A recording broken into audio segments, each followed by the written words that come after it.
Para sa mga herbivore o hayop na kumakain ng halaman, ang pinakahuling destinasyon na nais nilang marating ay ang Serengeti National Park tuwing panahon ng tag-ulan.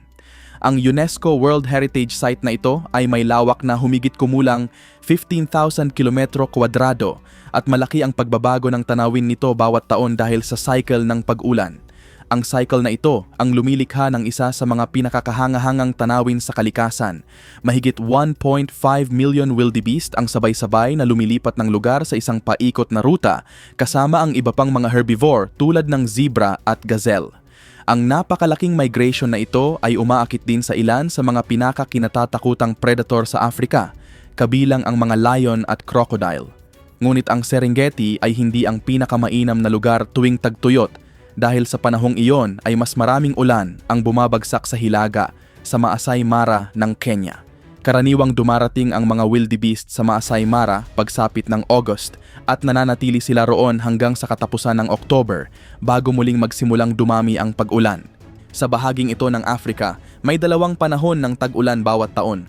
Ang una ay mula November hanggang December na tinatawag na maikling tag-ulan. Sa panahong ito, nagsisimulang maglakbay pabalik sa timog ang mga wildebeest habang ang damuhan ay muling nagiging luntian. Pagkatapos ng maikling tag-ulan, dumarating ang isa sa mga pinakakahangahangang yugto ng taon. Ginugugol ng mga wildebeest ang January, February at March sa timog ng Serengeti. At sa panahong ito rin nagaganap ang panahon ng panganganak.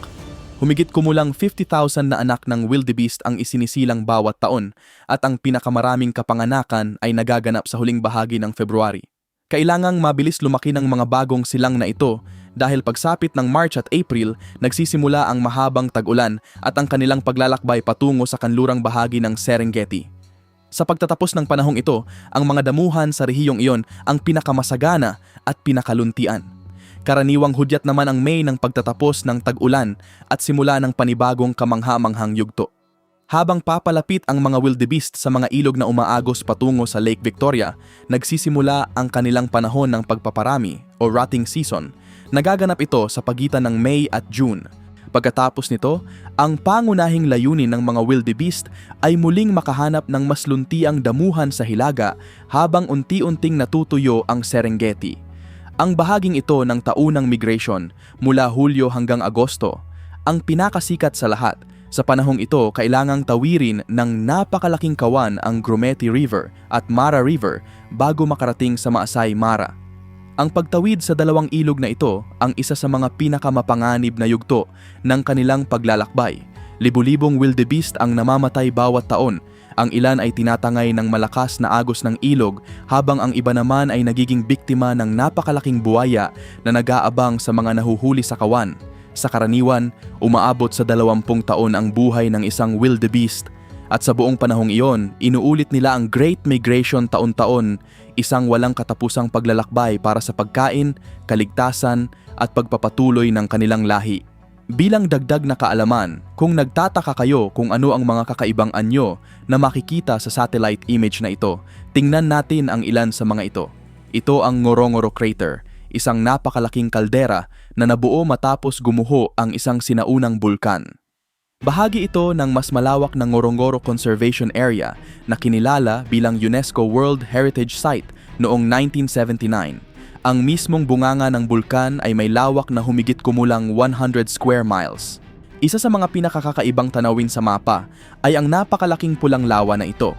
Ito ang Lake Natron na tahanan ng napakaraming microorganism, kabilang ang spirulina, isang blue-green na algae na naglalaman ng pulang pigment na tinatawag na carotenoids. Ang mga pigment na ito ang nagbibigay ng matingkad na pulang kulay sa lawa. Hindi lamang iyon, ang mga flamingo na kumakain ng mga organismong ito ay nagkakaroon din ng kulay rosas o mapulang balahibo dahil sa parehong pigment. Sa silangan naman, ang maliit na puting tuldok na ito ay ang tuktok ng Mount Kilimanjaro na may taas na mahigit 19,000 feet, dahilan upang ito ang pinakamataas na bundok sa buong Africa.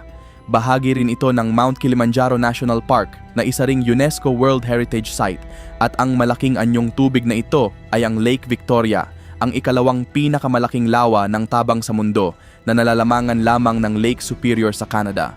Mas lalo itong kahanga-hanga kapag nalaman mong ang buong Serengeti ay halos quarter the size lamang ng laki ng Lake Victoria. Blue wildebeest. Bagamat kilalang kilala ang mga wildebeest dahil sa kanilang taunang migrasyon sa pagitan ng Tanzania at Kenya, mas malawak pa ang tunay nilang saklaw. Ang species na ito ay nahahati sa 5 subspecies at bawat isa ay may kani-kaniyang natatanging kulay at lugar na tinitirhan. Ang pangunahing subspecies ay ang blue wildebeest. Matatagpuan ito sa timog ng Africa hanggang sa mga bansang Angola at Zambia. Ito rin ang pinakamalaki sa lahat ng subspecies na maaaring umabot sa 600 pounds ang timbang. Makikilala ito sa itim nitong balbas at buntot, pati na rin sa madilim nitong balahibo na may bahagyang blue na kulay na mas kapansin-pansin kapag tinatamaan ng tamang liwanag. Sa hilagang silangan naman ay matatagpuan ang Cookson's wildebeest na makikita lamang sa silangang bahagi ng Zambia. Mas mapusyaw ang kulay nito kaysa sa blue wildebeest, ngunit mayroon din itong itim na balbas at itim na buntot. Samantala, ang Nyasaland wildebeest ay matatagpuan sa pagitan ng Mozambique at Tanzania. Mapusyaw din ang kulay nito at may makapal na puting guhit sa nguso na nagsisilbing pangunahing pagkakakilanlan nito. Mas pahilaga naman matatagpuan ang Eastern white-bearded wildebeest na naninirahan sa pagitan ng Tanzania at Kenya. Gaya ng ipinahihiwatig ng pangalan nito, madali itong makilala dahil sa puting balbas nito, bukod pa sa mas mapusyaw nitong kulay kumpara sa ibang mga subspecies. Panghuli ay ang Western white-bearded wildebeest na matatagpuan din sa pagitan ng Tanzania at Kenya. Marahil ito ang pinakakilalang subspecies dahil ito ang mga wildebeest na nagsasagawa ng sikat na taunang migration sa pagitan ng Serengeti at Maasai Mara. Ang Western white-bearded wildebeest ang pinakamaliit sa 5 subspecies. Katulad ng silangang uri, mayroon din itong puting balbas, ngunit mas madilim ang kulay ng balahibo nito. Kapansin-pansin ding wala sa 5 subspecies ng common wildebeest ang may puting buntot. Gayunpaman, may isa pa silang kamag-anak sa parehong genus, isang species na kakaiba sa maraming aspeto. Black wildebeest. Ang black wildebeest, na kilala rin bilang white-tailed gnu, ay may madilim na kayumangging balahibo. Mayroon itong puting buhok sa pinakapundasyon ng kanyang tuwid na nakatayong kiling, gayon din sa buntot nito. Madaling makilala ang mga batang black wildebeest sa loob ng kawan dahil mas mapusyaw ang kulay ng kanilang balahibo. Habang sila ay lumalaki, unti-unti itong nagbabago mula abo hanggang maging madilim na kayumanggi. Bukod sa kakaibang kulay, madaling makilala ang species na ito dahil sa natatangi nitong mga sungay. Mas malalaki ang mga ito, lalo na sa pinakapundasyon, at imbes na lumawak sa magkabilang gilid, nakakurba ang mga ito pasulong sa isang mahabang arko. Halos kalahati lamang ng laki nito kumpara sa pinakamalalaking common wildebeest at maaaring umabot sa 350 pounds ang timbang. Ito rin ang tanging species ng wildebeest na may tila mohawk o nakatayong kumpol ng balahibo sa nguso, pati na rin ang mahaba at makapal na pilikmata na taglay na kahit ng mga bagong silang naguya. Hindi tulad ng karaniwang wildebeest na matatagpuan sa malawak na bahagi ng Africa, ang black wildebeest ay matatagpuan lamang sa pinakatimog na bahagi ng kontinente. Karamihan sa kanilang populasyon ay nasa South Africa, ngunit naibalik na rin sila sa Eswatini at Lesotho, at may mga ulat ding matatagpuan sila sa Botswana at Namibia. Ang laki ng kanilang kawan ay nakadepende sa dami ng pagkain, ngunit karaniwan itong binubuo ng ilang dosenang individual. Ang panahon ng panganganak ay nagsisimula mula Nobyembre hanggang Enero, matapos ang 8 hanggang 8 at kalahating buwang pagbubuntis, na karaniwan rin sa iba pang hayop na tatalakayin sa listahang ito. Kapag ang mga lalaking guya ay umabot sa humigit kumulang 1 taong gulang, sila ay itinataboy ng dominanting toro palabas ng pangunahing kawan. Pagkatapos nito, bumubuo sila ng mga tinatawag na bachelor herd, mga grupong binubuo lamang ng mga binata at ganap ng may edad na lalaking wildebeest. Noong huling bahagi ng ika-19 na siglo, halos tuluyang naubos ang species na ito dahil sa labis na pangangaso. Ngunit sa paglipas ng panahon, unti-unti itong nakabawi. Sa kasalukuyan, nakalista na ito bilang least concern o hindi nanganganib na maubos. At sa huling pagsusuri noong 2016, tinatayang may mahigit 11,000 na ganap na may edad na individual ang natitira sa kalikasan. Tulad ng lahat ng hayop sa listahang ito, naninirahan sila sa mga damuhan at madalas makita kasama ng iba pang uri ng antelope, kabilang ang blesbok na tatalakayin natin sa huling bahagi ng video. Hartebeest. Maaaring mukhang kakaiba o medyo nakakatawa ang itsura ng hartebeest, ngunit ang pangangatawan nito ay katulad ng ibang mga antelope at kaya nitong tumakbo ng may bilis na 70 hanggang 80 kilometers bawat oras. Isa sa mga pinakakawili-wiling katangian ng hartebeest ay ang dami ng mga subspecies nito. Sa lahat ng hayop sa videong ito, ito ang may pinakamaraming kinikilalang subspecies. Bagamat may iba't ibang pananaw ang mga siyentipiko tungkol sa eksaktong bilang nito, may hindi bababa sa 7 nabubuhay na subspecies sa kasalukuyan. Simulan natin sa pinakamarami hanggang sa pinakabihira. Ang red hartebeest ay isa sa may pinakanatatanging kulay. Mayroon itong mas madilim na pulang kayumangging balahibo, isang katangiang ibinabahagi lamang ng isa pang mas bihirang subspecies. Ayon sa ulat ng IUCN noong 2019, tinatayang may humigit kumulang 130,000 na red hartebeest na kilala rin bilang Cape hartebeest na naninirahan sa iba't ibang bansa sa pinakatimog ng Africa. Ang Liechtenstein's hartebeest naman ay matatagpuan sa hilagang silangan ng saklaw ng red hartebeest hanggang sa paligid ng Lake Victoria. Tinatayang may mahigit 80,000 individual nito at ipinangalan ito sa zoologist na si Martin Liechtenstein. Ang Lelwel hartebeest ay halos kapareho ng hitsura ng Liechtenstein's hartebeest. Mapusyaw din ang kulay nito at halos magkapareho rin ang hugis ng kanilang mga sungay. May populasyon itong humigit kumulang 70,000 at matatagpuan sa kabilang panig ng Lake Victoria, nakatabi rin ng tirahan ng pinakamaliit na subspecies. Ang Cox's hartebeest naman ay matatagpuan kasama ng Western white-bearded wildebeest sa Maasai Mara at Serengeti. May populasyon itong humigit kumulang 40,000. Madali itong makilala dahil ang mga sungay nito ay nakabuka sa magkabilang gilid at hindi hihigit sa 300 pounds ang timbang nito, kaya mas maliit ito kumpara sa pinakamalalaking subspecies.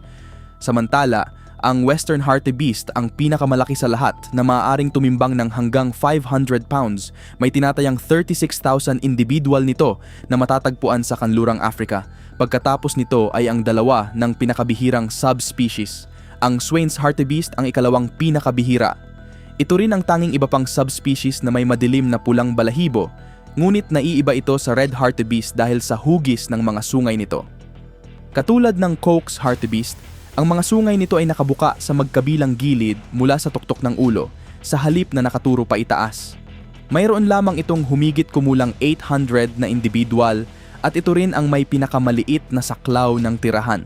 Matatagpuan lamang ito sa katimugang Ethiopia, lalo na sa Senkele Swain's Hartebeest Sanctuary na itinatag upang mapangalagaan ang natitirang populasyon nito. Ngunit ang pinakabihirang hartebeest ay ang Tora hartebeest na matatagpuan sa pagitan ng Ethiopia at Eritrea. Itinuturing itong critically endangered o nasa kritikal na panganib ng pagkalipol. Tinatayang nasa 200 na lamang ang natitira nitong individual sa wild. Hirola, halos kapareho ng bilang na iyon ang susunod nating species. Ang hirola ang isa sa mga pinakabihirang antelope sa mundo na may hindi hihigit sa 250 na ganap na may edad na individual na natitira sa silangang bahagi ng Kenya. Kilala rin ito bilang Hunter's hartebeest dahil sa kahawig nitong hitsura sa mga hartebeest. Mayroon itong mapusyaw na kulay kayumangging balahibo.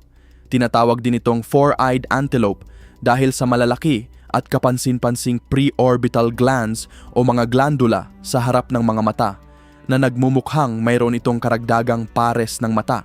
Blesbok. Ang kaparehong katangiang ito ay makikita rin sa blesbok at bontebok. Ang mga glandulang ito na mas malalaki sa mga lalaking individual ay naglalabas ng espesyal na liquid. Ginagamit nila ang liquid na ito upang markahan ang kanilang teritoryo sa pamamagitan ng pagdikit nito sa mga damo at halaman sa hangganan ng kanilang nasasakupan. Sa ganitong paraan, naipapabatid nila sa ibang mga hayop na ang lugar ay may nagmamay-ari ng kawan o dominanteng lalaki. May timbang na hindi hihigit sa 175 pounds. Ang blesbok ang pinakamaliit sa pangkat ng mga antelope na tinalakay natin. Gayunpaman, maituturing din itong isa sa mga pinakamakulay. Kapansin-pansin ang matinding pagkakaiba ng kulay ng balahibo nito, mula sa iba't ibang kulay ng mapulang kayumanggi hanggang sa matingkad na puti na nagbibigay rito ng kakaibang anyo. Katulad ng black wildebeest, ang blesbok ay matatagpuan lamang sa pinakatimog na bahagi ng Africa. Ngunit mayroon itong dalawang magkahiwalay na populasyon, at ang bawat isa ay kinikilalang magkaibang subspecies. Ang blesbok ang mas marami sa dalawa na may tinatayang 55,000 na individual. Karamihan sa kanila ay matatagpuan sa silangang bahagi ng South Africa, lalo na sa malawak na damuhang rehiyon ng Highveld. Samantala, ang bontebok ay may mas maliit na populasyon at nakalista bilang vulnerable o nanganganib. Tinatayang 1,600 na lamang ang natitirang ganap na may edad na bontebok. Matatagpuan sila sa timog kanlurang baybaying bahagi ng South Africa sa isang napakagandang uri ng shrubland na kilala bilang fynbos. Upang maprotektahan ang subspecies na ito, itinatag ang Bontebok National Park noong 1931. Ito rin ang pinakamaliit na pambansang parke ng South Africa na may lawak na humigit kumulang 28 kilometro kuwadrado. Bagamat halos magkapareho ang hitsura ng dalawang subspecies, sinasabing ang bontebok ay may mas makintab na balahibo at bahagyang lilang kulay, isang katangiang wala sa blesbok. Ang mga bagong silang naguya ng parehong subspecies ay may mas mapusyaw na balahibo at karaniwang isinisilang mula August hanggang sa unang bahagi ng December. Noong unang panahon, pinaniniwalaang migratory o palipat-lipat ng lugar ang blesbok. Ngunit dahil sa labis na pangangaso, noong ika-19 na siglo, halos tuluyan itong naubos. Sa kasalukuyan, ang mga natitirang populasyon ay karaniwang matatagpuan na lamang sa maliliit at nababakurang mga reserba kung saan binubuo sila ng mga grupong may hanggang 25 individual. Ang antelope na ito ay kabilang sa isang genus na may isa pang species. Magkahawig sila ng hugis ng mga sungay, ngunit magkaiba ang kulay ng kanilang balahibo. At sa kasamaang palad, iyon na rin ang huling hayop sa ating listahan. Ayon sa IUCN, ang hayop na ito ay tinatawag na topi.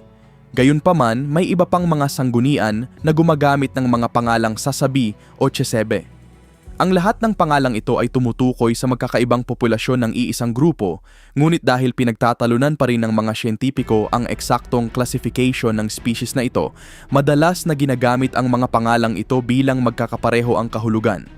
Ang saklaw ng tirahan ng topi ay halos kahalintulad ng sa hartebeest. Matatagpuan ito sa malalawak na damuhan ng Africa mula kanluran at gitnang Africa, sa hilaga hanggang sa hilagang silangang bahagi ng South Africa sa timog. Hindi tulad ng iba pang mga antelope na tinalakay natin, kahit marami rin itong mga subspecies, halos magkakapareho ang kanilang pisikal na anyo. Sa ilang populasyon lamang makikita ang kaunting pagkakaiba, lalo na sa hugis ng kanilang mga sungay. Dahil sa kahawig nitong kulay, madalas na napagkakamalan ang topi bilang red hartebeest. Ngunit madaling maiba ang dalawa dahil ang sungay ng topi ay may mas simple at hindi gaanong kurbadong hugis.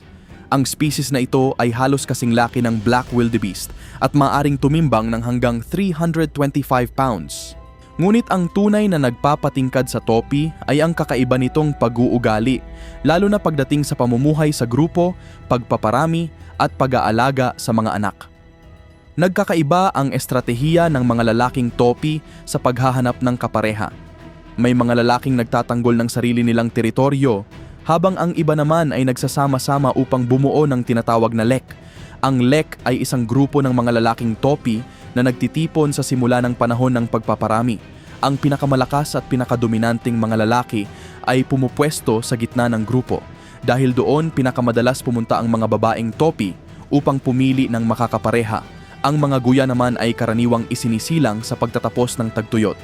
Pagkatapos ipanganak, may dalawang paraan ng pagpapalaki sa kanila, depende sa desisyon ng ina at sa dami ng mapagtataguan sa paligid. Ang unang paraan ay ang pagiging follower. Sa paraang ito, ang guya ay ipinapanganak mismo sa loob ng kawan at agad na sumasama sa grupo. Dahil dito, napoprotektahan ito ng maraming matatandang miyembro laban sa mga mandaragit. Ang ikalawang paraan naman ay ang pagiging hider. Sa paraang ito, iniluluwal ng ina ang kanyang anak sa isang lugar na malayo sa kawan upang hindi ito madaling matunton ng mga predator.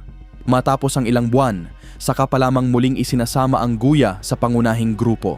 Anuman ang piliing paraan ng ina, nananatili ang guya sa kanyang ina sa loob ng humigit kumulang 1 taon bago ito tuluyang maging malaya. Kapag naging malaya na ang mga batang topi, nagsisimula na silang mamuhay ng mag-isa. Gayunpaman, hindi pa sila agad maaring magparami. Ang mga babae ay umaabot sa ganap na sexual na pagkahinog o sexual maturity sa edad na 16 hanggang 18 months, samantalang ang mga lalaki ay karaniwang umaabot dito kapag 3 taong gulang na. Malaki rin ang pagkakaiba-iba ng laki ng kanilang mga kawan, depende sa uri ng tirahan at iba pang salik sa kanilang kapaligiran. May mga grupong binubuo lamang ng mas mababa sa 10 individual, habang ang iba naman ay bumubuo ng napakalaking migratory herd na maaaring umabot sa daan-daang hayop. Bagamat kahanga-hanga ang mga migration ng mga hayop sa Africa, hindi rito matatagpuan ang pinakamalaking migration batay sa dami ng mga hayop, at hindi rin ito ang may pinakamalayong nilalakbay na distansya. Kung gusto ninyong malaman kung aling mga hayop ang may pinakamalaki at pinakamahabang migration sa mundo, iyon naman ang tatalakayin sa susunod na video tungkol sa 20 pinakakahangahangang migration ng mga hayop. Maraming salamat sa panonood at magkita-kita tayo sa susunod na video.